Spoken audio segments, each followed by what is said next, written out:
Hello guys, ఈరోజు మనమైతే LB నగర్లో ఉన్న శ్రీ కర్మన్ ఘట్ హనుమాన్ టెంపుల్కి అయితే వచ్చేసినాం అనమాట. గాయ్స్, ఈ టెంపుల్ని అయితే 1143వ సంవత్సరంలో కాకతీయ రెండవ రాజు అయిన ప్రతాపరుద్రుడు అయితే కట్టించాడనమాట. సో ఈ ప్రతాపరుద్రుడికి హనుమంతుడు సాక్షాత్తు కలలో కనిపించైతే టెంపుల్ని అయితే కట్టించమని అడిగిండనమాట. సో దాంతో ప్రతాపరుద్రుడు అయితే ఈ టెంపుల్ని అయితే 1143వ సంవత్సరంలో అయితే నిర్మించడం అయితే జరిగింది. గుడిని నిర్మించిన 400 సంవత్సరాల తర్వాత గోల్కొండ కోటని ఔరంగజేబు అయితే ఆక్రమించడం జరిగింది. దాని తర్వాత ఔరంగజేబు ఎన్నో హిందూ దేవాలయాలను అయితే కూల్చివేశాడనమాట. అలానే ఈ హనుమంతుల వారి దేవాలయాన్ని కూడా కూల్చివేయమని తన సైన్యాన్ని అయితే పంపించాడనమాట. దాన్ని ఎవరు కూడా ఏమీ చేయలేకపోయారు. అక్కడికి వచ్చిన ప్రతి ఒక్క సైనికుడికి కూడా ఏదో ఒక అనారోగ్యం రావడం వల్ల ఈ గుడిని కనీసం ముట్టుకోలేకపోయారు. సో దాంతో ఔరంగజేబే స్వయంగా ఈ టెంపుల్ ని నాశనం చేయడానికి అయితే వచ్చిండనమాట. అలా టెంపుల్ ని ముట్టుకున్నాడో లేదో ఆకాశంలో మెరుపులు ఉరుములతో ఒక సౌండ్ అయితే వచ్చిందనమాట. ఆ సౌండ్ ఏంటంటే మందిర్ తోడ్నా హైతో పెహలే తుమ్ కరోం మన్గట్ అనే సౌండ్ అయితే వచ్చింది. దాని అర్థం ఏంటంటే ఆలయాన్ని ధ్వంసం చేద్దాం అనుకుంటే నీ మనసుని గట్టిగా చేసుకో అనే సౌండ్ అయితే ఆకాశం నుంచి అయితే రావడం జరిగింది. దాంతో ఔరంగజేబు వెన్నులో వణుకు పుట్టి అక్కడి నుంచి అయితే వెళ్ళిపోయాడు అనమాట. సో ఇక్కడ కనిపిస్తున్న హనుమంతుల విగ్రహం ఏదైతే ఉందో అదే ఆంజనేయుడి యొక్క నిజ స్వరూపం అన్నమాట. సో ఈ ఆంజనేయుని దర్శించుకోవడానికి పక్క స్టేట్ల నుంచి కూడా రావడం జరుగుతుంది అనమాట. అంత గొప్ప చరిత్ర ఉంది ఈ దేవాలయానికి. సో మెయిన్ దేవాలయం హనుమంతుల వారిది, బట్ దీంట్లో ఇంకా చాలా ఉపదేవాలయాలు అయితే ఉన్నాయన్నమాట. సో ఆ ఉపదేవాలయాలు ఎవరియో కాదు. సో ఫస్టే మనకైతే ఇక్కడ సంతోషి మాత విగ్రహం అయితే కనిపిస్తుంది అనమాట. సో చాలా అంటే చాలా బాగుంటాయి అనమాట. ప్రతి ఒక్క విగ్రహం కూడా చాలా పురాతనమైన విగ్రహం. అండ్ ఇక్కడ చూసుకుంటే మనకు హనుమంతుల వారి విగ్రహం ఆపోజిట్ లోనే శ్రీ కోదండ రామాలయం అయితే ఉంటదన్నమాట. సో ఇక్కడ సాక్షాత్తు శ్రీ కోదండ రాముల వారు అయితే ఉంటారనమాట. ప్రతి ఒక్క విగ్రహం కూడా చాలా పురాతనమైన విగ్రహం అనమాట. అండ్ ఇక్కడ చూసుకుంటే శ్రీ నాగేశ్వర ఆలయం అయితే ఉంటదన్నమాట. సో ఇక్కడ చూసుకుంటే మనకు శివలింగానికి ఒక సర్పం చుట్టుకొని అయితే ఉంటదన్నమాట. చాలా అంటే చాలా బాగుంటది. అండ్ ఇక్కడ చూసుకుంటే శ్రీ కటిక నాగేశ్వర స్వామి ఆలయం అయితే ఉంటదన్నమాట. అండ్ దీంట్లో కూడా మనకు నందికి ఎదురుగానే మనకైతే ఇక్కడ శివలింగం అయితే దర్శనం ఇస్తుంది అనమాట. చాలా బాగుంటది. అండ్ గైస్, ఇక్కడ ఒక పెద్ద రావి చెట్టు అయితే ఉంటదన్నమాట.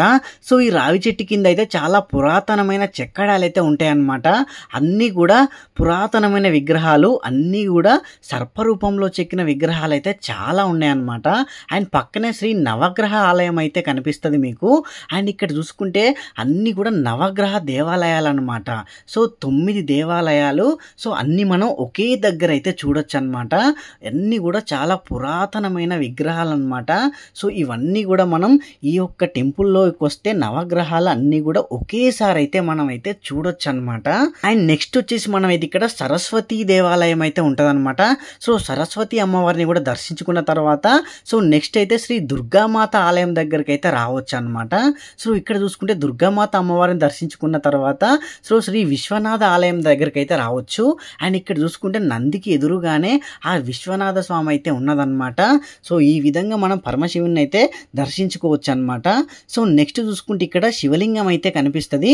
సో ఇక్కడికి వచ్చిన భక్తులందరూ కూడా సో ఇక్కడైతే వాటర్తోనైతే అభిషేకం అయితే చేస్తారనమాట. సో మన చేతులతోనే ఆ పరమశివుడికి అభిషేకం చేసుకునే అదృష్టం అయితే ఉంటుంది. అండ్ ఇక్కడికి వచ్చిన ప్రతి ఒక్కరు కూడా సో అక్కడ వాటర్ ఉంటాయి కదా, ఆ వాటర్తో అభిషేకం అయితే చేస్తున్నారు కదా. సో చాలా అంటే చాలా అదృష్టం ఉండాలన్నమాట అభిషేకం మన చేతులతో చేయాలంటే. సో ఇంకా నేను కూడా అభిషేకం అయితే చేశాను అనమాట. సో నాకైతే చాలా అంటే చాలా ప్రశాంతంగా అయితే అనిపించింది అనమాట. సో గైస్, ఇక్కడికి వస్తే ఖచ్చితంగా వాటితో అభిషేకం అయితే చేయండి. అండ్ నెక్స్ట్ చూసుకుంటే మనకైతే ఇక్కడ సో శ్రీ వేణుగోపాల స్వామి అయితే కనిపిస్తాడు అనమాట మనకైతే. అండ్ ఇక్కడ చూసుకుంటే ఇక్కడ ఒక బావి ఉంటుంది అనమాట. ఈ బావిలో కాయిన్స్ వేసి కోరికలు కోరుకుంటే సో ఆ దేవుడు నెరవేరుస్తారని చెప్పేసి అయితే నమ్మకం అనమాట.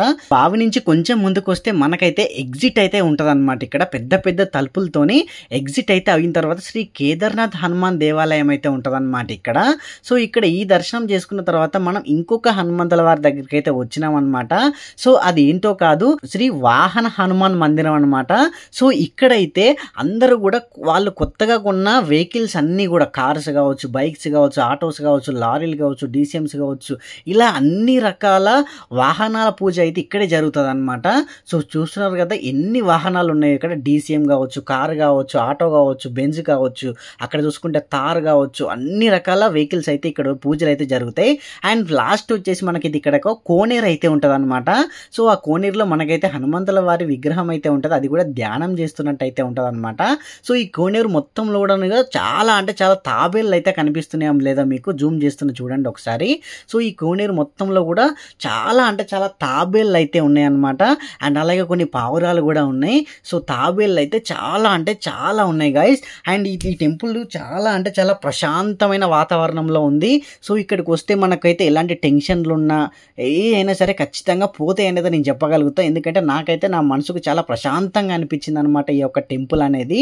సో గైస్ ఇదైతే మన ఎల్బీ నగర్లోనే ఉందన్నమాట.